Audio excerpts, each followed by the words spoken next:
اعوذ باللہ من الشیطان الرجیم، بسم اللہ الرحمن الرحیم۔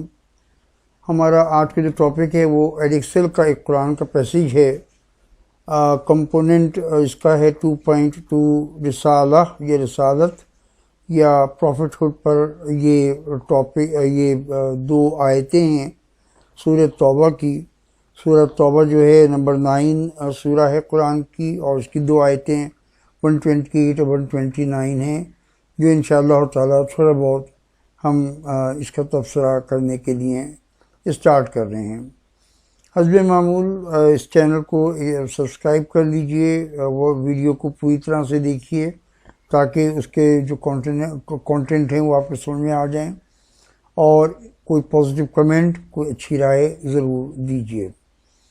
میرے یوٹیوب کے ایڈریسز ہیں حسین اسلامیات، حسین ہسٹری، اور یہ بات تو میں آپ کو پہلے ہی بتا چکا ہوں۔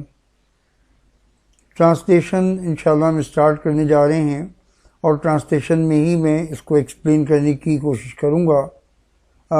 اگین آئی ریپیٹ کہ جو ٹاپک ہے وہ رسالہ ہے 2.2 قرآن کا، یہ پیسیج ہے 128 129 آیات ہیں سورہ توبہ کی۔ بسم اللہ الرحمن الرحیم۔ فرمایا اللہ تعالیٰ نے کہ there has certainly come to you a messenger from among yourselves۔ جو اس میں آپ کے اٹیلکس میں کچھ ورڈز ہیں ان کو ایکسپلین کر دیتا ہوں۔ there has certainly come to you، certainly کا مطلب یہاں پر یہ ہے کہ جو پیغمبر آپ کے پاس آئے ہیں، محمد مصطفیٰ صلی اللہ علیہ وسلم، وہ واقعی اللہ کے پیغمبر ہیں۔ وہ کوئی وہ کوئی اپنی طرف سے بنے ہوئے غلط قسم کے سو کالڈ پیغمبر نہیں ہیں، بلکہ وہ اللہ کے اپوائنٹڈ پیغمبر ہیں۔ یقینی طور پہ وہ آپ کے پاس ایک پیغمبر کے طور پہ ہی آئے ہیں۔ ٹو یو مینس کہ تمام انسانوں کی طرف۔ A messenger from among yourselves۔ Messenger کا مطلب بھی ظاہر ہے کہ یہی ہوا کہ وہ اللہ کے رسول ہیں، اللہ کی طرف سے اپوائنٹڈ ہیں، اور اسی حیثیت میں وہ آئے ہیں۔ among yourselves کا مطلب یہ ہے کہ وہ انسان ہیں، نمبر 1۔ نمبر 2، وہ عرب ہیں جیسے آپ عرب ہیں۔ نمبر 3، وہ عربی زبان بولتے ہیں جیسے آپ بولتے ہیں۔ نمبر 4، وہ تمام انسانوں کی طرح سے ایک بالکل نارمل انسان ہیں، اور وہ کھاتے ہیں پیتے ہیں، ان کی فیملی ہے، ان کے بچے ہیں، ان کو غم بھی ہوتا ہے، ان کو خوشی بھی ہوتی ہے، ان کے جذبات ہیں، ان کو تکلیف بھی ہوتی ہے، انہیں چوٹ لگتی ہے یا انہیں کوئی زخم آتا ہے تو وہ اسی طرح تکلیف محسوس کرتے ہیں جیسے آپ محسوس کرتے ہیں۔ تو وہ تو آپ کے درمیان میں سے اٹھے ہیں پچھلے جو 50 سال گزرے ہیں، کیونکہ یہ آیات سورہ توبہ کی جو ہیں وہ رسول اللہ کے نبوت کے آخری زمانوں میں اتری ہیں۔ تو یہ بھی اس کا مقصد ہے کہ وہ ان کی پوری زندگی آپ کے سامنے ہے۔ وہ مکہ میں رہے تو آپ کے سامنے ان کی زندگی موجود تھی، وہ مدینے میں آئے تو ان کی پوری زندگی آپ کے سامنے ہے۔ ان کی زندگی میں آپ نے کیا خرابی دیکھی؟ کوئی برائی محسوس کی آپ نے؟ ہے ہی نہیں، بالکل نہیں ہے۔ تو وہ تمہارے درمیان میں صحیح اٹھ کر آئے ہیں، اور وہ تم کو یہ پیغام دے رہے ہیں کہ تم اللہ کی بندگی کو قبول کر لو۔ grievous to him is what you suffer۔ اور جب تمہیں کوئی تکلیف ہوتی ہے، چاہے تمہیں جنگوں میں تکلیف ہو، چاہے تمہیں فاقوں کی تکلیف ہو، چاہے تمہیں کھانے پینے کی تکلیف ہو، چاہے تمہیں غربت کی تکلیفیں ہوں، یا تمہیں کسی قسم کی تکلیف ہوتی ہے، اور دوسرے الفاظ میں اگر آپ اس کو اور مزید بات کر لیں تو اس بات پر کہ کوئی شخص مسلمان نہ مرے اور وہ کلمہ پڑھ کے نہ مرے اور پھر اس کا ٹھکانہ جہنم ہو، اس بات سے رسول اللہ صلی اللہ علیہ وسلم کو اذیت ہوتی تھی، اور اب چاہتے تھے کہ لوگ جو ہیں وہ اللہ کی بندگی کریں، اللہ کی عبادت کریں، اور اللہ کی بات کو مانیں، اور رسول کی حیثیت سے رسول اللہ صلی اللہ علیہ وسلم کی جو لائی ہوئی شریعت ہے اس کو مانیں۔ جو نہیں مانتے تھے تو رسول اللہ کو تکلیف ہوتی تھی، اس بات سے اذیت ہوتی تھی، ان کا کوئی ذاتی انٹرسٹ تو تھا نہیں، وہ تو صرف یہ چاہتے تھے کہ لوگ آگ میں جانے سے بچ جائیں۔ تو یہی بتایا گیا ہے کہ گریویس ٹو ہم واٹ یو سفر، ان کو غم ہوتا ہے، ان کو تکلیف ہوتی ہے اس بات سے کہ جو تکلیفیں تم لوگ برداشت کرتے ہو۔ پھر فرمایا کہ ہی از کنسرنڈ اوور یو، تمہارے متعلق وہ فکر مند رہتے ہیں، پریشان رہتے ہیں۔ اور میں نے عرض کیا کہ وہ پریشان اس لیے رہتے تھے خاص طور پہ کہ کوئی مسلمان، کوئی شخص، بلکہ کوئی شخص اس حالت میں مر جائے کہ وہ مسلمان نہ ہو اور اس کو تکلیف پہنچے اس بات سے کہ اس کو آگ میں ڈال دیا جائے، اور رسول اللہ کو یہ بات تکلیف دے لگتی تھی۔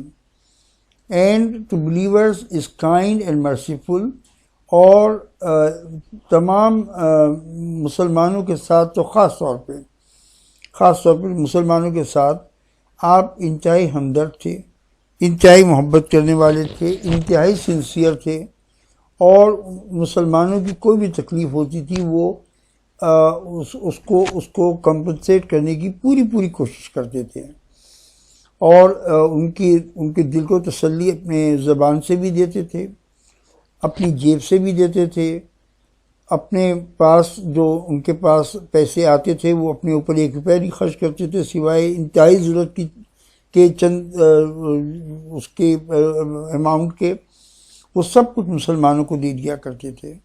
اور قرضے تو خیر کیا، بلکہ رسول اللہ پاک صلی اللہ علیہ وسلم تو ویسے ہی سب کی مدد کیا کرتے تھے، اور ہر طرح سے مسلمانوں کی جو مدد ہوتی تھی وہ کرتے تھے۔ ہی از کائنڈ اینڈ مرسیفل، ہر لحاظ سے ان کے دل کی تسلی، ان کو محبت دینا، یہ سب چیزیں جو ہیں وہ ان کے کائنڈ اور مرسیفل ہونے کی جو ہے وہ پہچان تھیں۔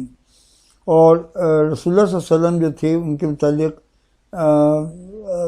یہ فرمایا گیا، اللہ تعالیٰ نے فرمایا جب آپ طائف گئے اور وہاں کے لوگوں نے آپ کو تکلیف پہنچائی تو آپ صلی اللہ علیہ وسلم کے متعلق اللہ نے فرمایا کہ آپ رحمت للعالمین بن کر آئے ہیں، you are a blessing to the humankind. تو وہ واقعی بلیسنگ تھے۔ اور قرآن میں دوسری جگہ پر یہ بھی آتا ہے کہ اگر آپ لوگوں کے ساتھ سخت ہوتے اور ان کے ساتھ اسٹرن ہوتے تو وہ آپ کو چھوڑ کے چلے جاتے، وہ آپ کو فالو نہیں کرتے۔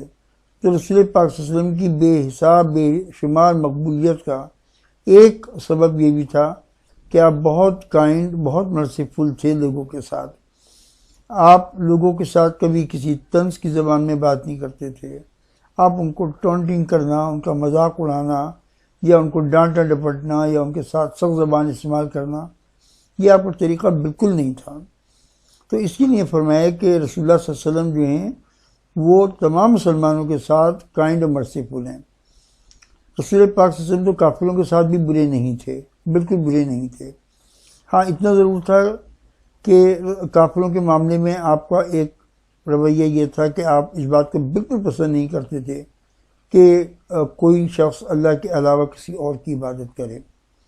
تو اس لحاظ سے آپ کہہ سکتے ہیں، مگر ان کے ساتھ بھی طنزیہ گفتگو یا ان کے ساتھ کوئی برے زبان یا کوئی وہ چیز بالکل نہیں تھی۔ ہاں کافروں سے مقابلہ ہوتا تھا تو آپ بہت سخت تھے، ہونا بھی چاہیے تمام مسلمانوں کو۔ تو یہ آیت جو تھی یہ پہلے آیت تھی جو کہ آپ کو ایکسپلین کی گئی۔ پھر فرمایا اللہ نے کہ if they turn away، ان سب باتوں کے باوجود بھی، ان کی رسول اللہ صلی اللہ علیہ وسلم کی سنسیئرٹی کے باوجود بھی، اگر انسان اس بات کے لیے تیار نہیں ہے، منافقین اپنا رویہ بدلنے کے لیے تیار نہیں ہیں، ہپوکریٹس کا یہ خاص رویہ مدینہ میں خاص تھا، ہر چیز میں مخالفت، ہر چیز میں اسلام کے خلاف جانا۔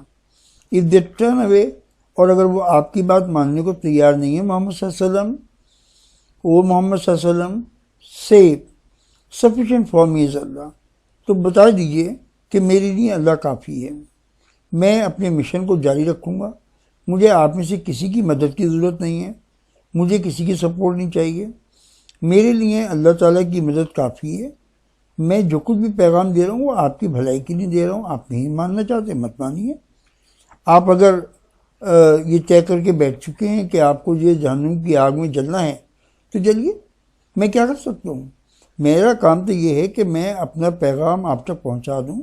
میری ڈیوٹی یہ ہے کہ میں اپنا میسیج، اللہ کا میسیج جو ہے وہ آپ تک پہنچا دوں کہ جناب یہ ریئلٹی ہے، آپ کی مرضی ہے مانیے، مرضی ہے نہ مانیے.